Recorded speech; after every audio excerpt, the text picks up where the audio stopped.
क्षत्रिय, हम भगवान राम के कुल के हैं, हम मर्यादा में रहने वाले लोग हैं। ब्राह्मण हमारा आशीर्वाद प्रदान करता है और जिस प्रकार का क्षत्रिय बनाम ब्राह्मण करने का प्रयास आप लोग कर रहे हैं,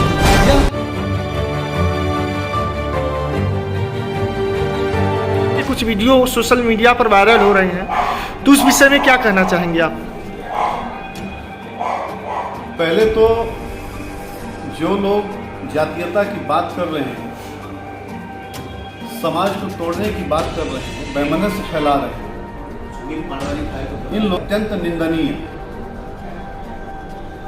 और यह कुछ राजनीतिक लोगों द्वारा प्रायोजित विरोध है। कहीं कोई क्षत्रिय ब्राह्मण आपस में वैमनस्य में नहीं है इस जिले में। विगत दिनों से मैं देख रहा हूं कि तमाम लड़ाइयां सवर्ण समाज के लोग आपस में मिलके लड़ रहे हैं, खड़े हो रहे हैं। ऐसे में चंदौली में इस प्रकार का विषय आना अत्यंत दुखद और निंदनीय है। मैं देख रहा हूं कि हमारे चंदौली के यशस्वी सांसद माननीय डॉक्टर महेंद्र नाथ पांडे जी के विरोध के लिए कोई न कोई कारण पैदा करने का प्रयास हो रहा है। मुझसे कई लोगों ने कहा कि पूर्व विधानसभा के प्रत्याशी जो बीजेपी के रहे, उनके साथ कुछ गाली गलौज मारपीट हुआ तो उनको बड़प्पन दिखाना चाहिए था और चुपचाप चले जाना चाहिए। मैंने उनसे कहा कि आखिर आप उसी प्रत्याशी से यह क्यों अपेक्षा करते हैं, उसी व्यक्ति से क्यों चुपचाप चला जाए और शराबियों की गाली सुने। यदि इतना ही गाली गलौज करा के और किसी को बड़ा नेता बनाने का शौक है तो जनपद में तमाम बाहुबली नेता हमारे मौजूद हैं, उनके साथ जरा एक दिन गाली गलौज करके और ये अपेक्षा उनसे भी आप पूरी करा लीजिए कि वो कुछ नहीं बोले और चुपचाप चले जाए। तो जो लोग भी क्षत्रिय के नाम पे इस प्रकार की बैठक आयोजित कर रहे हैं, वह एक राजनीतिक प्रोपेगेंडे के तहत है। उनकी जो बैठकें हैं उनको समाज हित से कोई लेना देना नहीं है। मैं देख रहा था तमाम वीडियोज वायरल किए गए कि जमीन का झगड़ा था पंडित जी का, बाबू साहब का, तो किसी ने खिड़की खोल दी, तो माननीय डॉक्टर महेंद्र नाथ पांडे जी ने खिड़की खुलवा दी। यह कितना हास्यास्पद है। यदि कहा जाए तो ऐसे लोग इस जिले के यशस्वी सांसद, केंद्रीय मंत्री माननीय डॉक्टर महेंद्र नाथ पांडे जी की छवि को धूमिल करने का और उन पर जो आरोप लोग लगा रहे हैं, अनर्गल जो आरोप है इनका, एक प्रतिष्ठित व्यक्ति की छवि को धूमिल करने का कुत्सित प्रयास मात्र है। इससे इनको कोई लाभ नहीं होने वाला है। और रही बात क्षत्रिय समाज की, तो क्षत्रिय समाज इस जनपद के विकास को देख रहा है जी।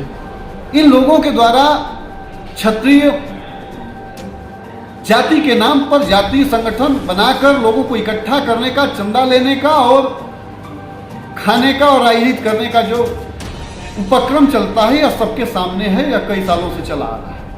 अभी हाल ही में सकलडीहा ब्लॉक में एक घटना हुई है, डेढ़गांवा गांव में जी।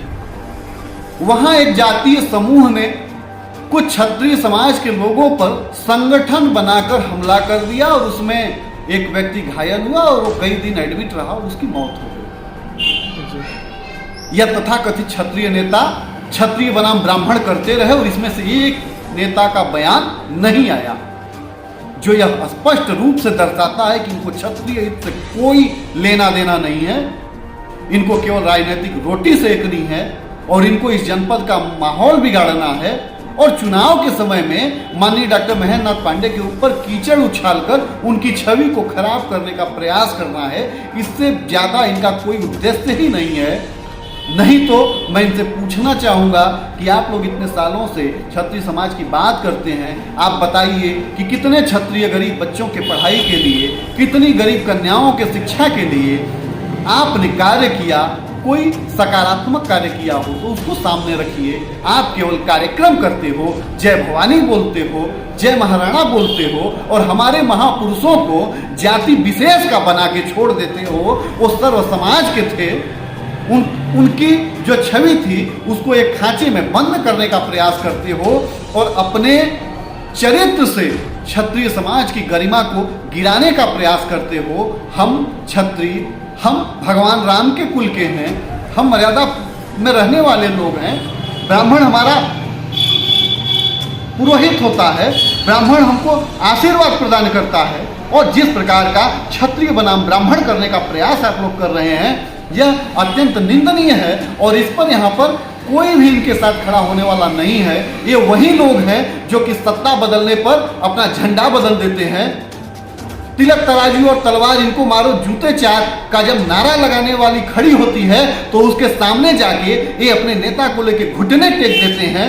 क्षत्रिय समाज को, ब्राह्मण समाज को गाली देने वाले जो लोग होते हैं, जब उनकी सत्ता आती है तो उनके यहाँ जाकर ये लोग दरबार लगाते हैं और ये लोग बात करते हैं क्षत्रिय और ब्राह्मण की। इनको शर्म आनी चाहिए ऐसे लोगों को। और इस पर मैं आखिरी संदेश इनको कहना चाहूँगा कि तमाम विसंगतियाँ हैं समाज में, तमाम हमारे ऊपर अत्याचार हो रहे हैं इस देश में। हम 18 साल में बालिग होते हैं और 25 साल में किसी भर्ती में बूढ़े हो जाते हैं तो किसी में 35 में बूढ़े हो जाते हैं। और देश की अन्य जातियों के लोग जिनको आरक्षण प्राप्त है उनको पता चलता है कि एज रिलैक्सेशन मिलता है। कभी इन नेताओं का बयान इस पर नहीं आता, कभी ये अपने समाज के नेताओं को मजबूर नहीं करते कि वो विधानसभा लोकसभा में इन बातों को उठाने का प्रयास करें। क्षत्रिय समाज या ब्राह्मण समाज, हमारा जो भी सवर्ण समाज है, हमें EWS के आधार पर हमको 10% रिजर्वेशन वर्तमान सरकार ने दिया, जिसके प्रमुख नेता हमारे जनपद के माननीय डॉक्टर महेंद्र नाथ पांडे जी हैं। हमको मिलकर इनसे मांग करनी चाहिए कि ये जो हमारे साथ भेदभाव हो रहा है एज रिलैक्सेशन में, तमाम जो है परसेंटेज के रिलैक्सेशन में, फीस में, तो हमारा समाज इन सब मुद्दों को उठाए और उस पर सकारात्मक परिणाम ले, जिससे सवर्ण समाज का विकास हो। लेकिन ऐसे कालनेमियों से सवर्ण समाज को सावधान रहने की जरूरत है। ये जो क्षत्रिय के नाम पे जो माहौल बनाने का प्रयास किया जा रहा है, इनकी कुत्सित चालों को हमको विफल करना है और इस जनपद का हर क्षत्रिय माननीय डॉक्टर महेंद्र नाथ पांडे जी के साथ